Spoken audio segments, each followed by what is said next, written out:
came up just like you. Walk around with this too. Get close, I'm robbing you. Sneaky, conniving too. My past uncomfortable. I ain't know that I'm a Jew. D curse is really true. Still dealing with them too. You can't run away from your past. My arc like open up.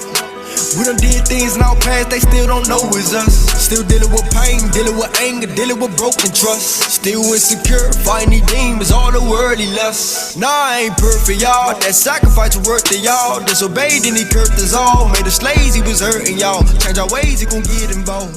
Feel like I was playing me 50. Welcome to Rightly Dividing the Word. And today, many of you are suffering from post-election stress disorder. Yes, I said it correctly, PESD, not PTSD, but PESD, post-traumatic stress disorder. So what do I mean by this? Are many of you feeling dumbfounded? Or you left scratching your head? Or you just simply have a headache? And many of you are wondering, what happened? What happened? How could this man get reelected? And how could this woman not get elected, given all the things that we know about this man? So, we're going to deal with this today on Rightly Dividing the Word. So, the question is, what were you really fighting for? Is it what it seems, or is it something that we weren't recognizing? And I think all of you all got hoodwinked because the fight was over who's controlling the narrative.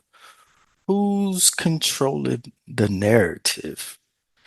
So mainstream media jumped behind this candidate after the Trump Biden debate, after that debacle, and they said, hey, we're going to jump behind this person and we're going to go all in no matter what. And then after the Trump Kamala debate, man, they was licking their chops. They was licking their chops. And so then the quote unquote black church also got involved. They got involved too. And they said, well, we're going to handpick, or we're going to bring you the quote unquote black vote. But history is quickly forgotten because they don't really understand that number one, Jesse Jackson got embarrassed when Clinton was running. And Clinton basically told him he didn't need the black vote and basically disrespected him and won the presidency by landslide twice. Totally disrespecting Jesse Jackson when Jesse Jackson thought he could bring in the black vote. Man, people need to remember that history. And then you feel like you got busted in the lip, and this fool was also crying again because he didn't know what happened. And he was just dumbfounded, scratching his head, headache, all the above, all at the same time. So, what really happened here? So many of y'all don't understand that there was a undercurrent that took place, an undercurrent called social media, and COVID brought all this aboard because in a time of COVID, when people couldn't get out, they took the social media by storm. And for the black church, when the black church abandoned the black people, abandoned them, people went to the airways to get their theology. And then let's put it to you this way, because I have an older daughter, and she pretty much told me nobody watches mainstream TV anymore. Everybody get their content, especially from their generation and younger, they get it from social media. So in this control, and them trying to control the narrative, man, they forgot.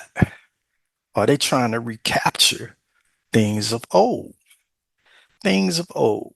Before COVID, yes, everybody got most of their content from mainstream media. And yes, before COVID, the black church potentially was highly influential on black voters. But ever since COVID, man, big media has fallen sway to social media, has fallen sway to social media. And then let me clear up something about quote unquote the so called black vote. Tell me this: how can 12% of a population, meaning black folks, be 12% of a population and we can win the presidency? Even if you had all black folks together and band together, it would be virtually impossible to sway an election to that degree. So the black vote really doesn't matter. And like I said, Bill Clinton showed that when he was running for president, when he dissed Jesse Jackson on mainstream media and told him he didn't need him. And he didn't. All right. So now to big stream media, you know, they think that they can recapture, we can recapture what they lost. But this election was basically was going to be the proving ground of whether or not that's true or not. So because this is rightly dividing the word, we're going to do a biblical worldview of this. And what do I mean? Well, we're going to go to Matthew 15. Matthew 15. And y'all remember a woman that came to Jesus asking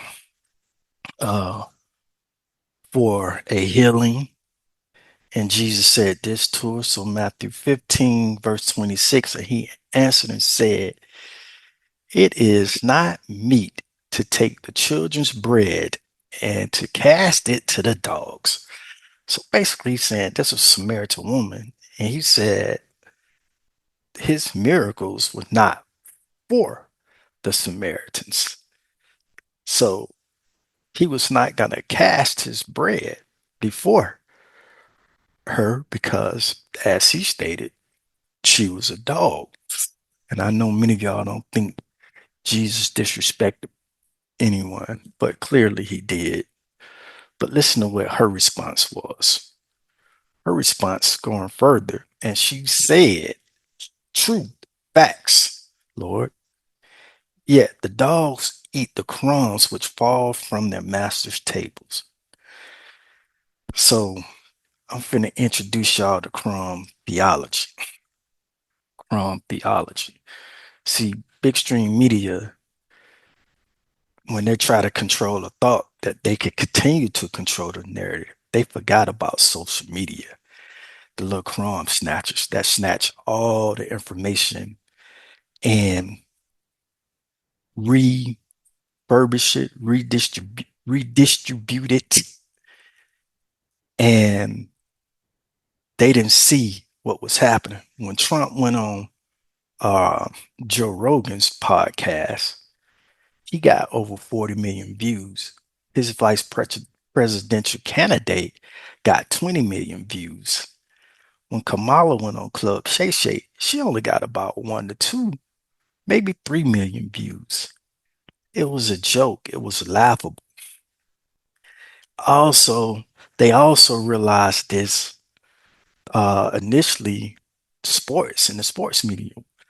When Club Shay Shay came out with Cat Williams interview and hit over 50 million views, and then they fired him from Fox and he went to Nightcap and took over the world, the sporting world. And so they're forgetting that now people have the ability to beat the streets. And the streets today don't look like the streets of old. They beat the internet and crumbs, little nuggets that they're getting, little nuggets that they're spreading. They are crumb snatchers. But here's the message: if you eat enough crumbs, eventually you will get full. And yes, Jesus healed this woman because she was eating his crumbs, because he's almighty and all powerful.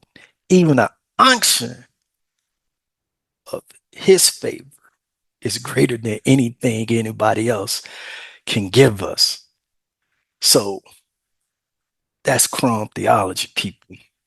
The narrative. Who's trying to control this narrative?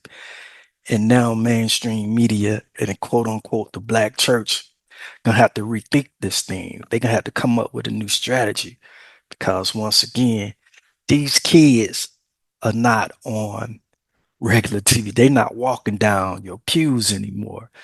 They're getting their theology from social media. They're getting their news from social media.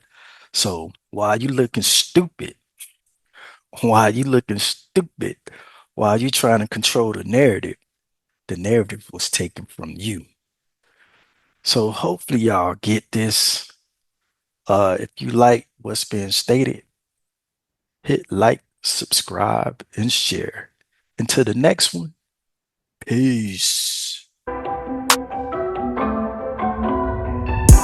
I know you know some folk that always gotta hate. Why do you look like a hater by the face? Say what you feel, then drop an LOL to hide the fake. You love to kill the vibe, I know you do, but not today. I don't need your problem, I got problems of my own. If I wasn't popping, you would not be on the phone. Lately it's a lot of drama knocking at my door. I don't need you coming over, knocking with some more. You ask me how I'm doing, but you don't really wanna know, do you? You just tryna drain this juice of mine. I know that you just looking for what you can find to hate on, so I just look at you and say that I'm okay.